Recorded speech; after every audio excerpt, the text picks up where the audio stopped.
What's up, guys? We're here at NATDA, and one of the things we're really excited about is our new wiring harness. This is going to change the game for Diamond C. I've got Derek here from sales, and he's going to talk a little more about it.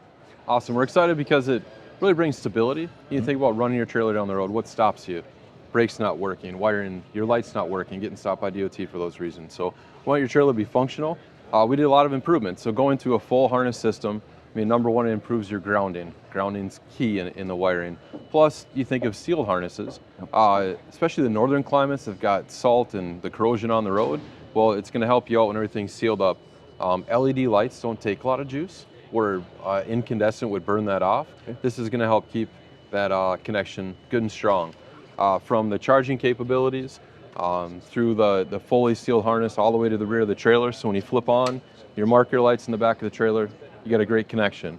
So yeah, we're excited about what it's going to bring, how it's going to keep people on the road, eliminate a lot of the frustration that can come from when you have a connection and it fails.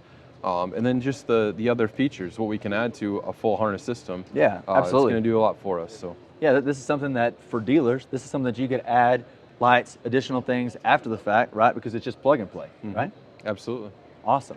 Okay, so last question. When can people expect to see the new plug and play wiring harness? Besides seeing it here, which is pretty exciting, you're going to start seeing it in October. We're going to launch it in our dump trailers first. We're going to launch it, test it, make sure it's right, and roll that out, and we'll go line by line. Ideally, we'd love to see it into our fleet necks and our tilt beds and our LPXs as soon as possible.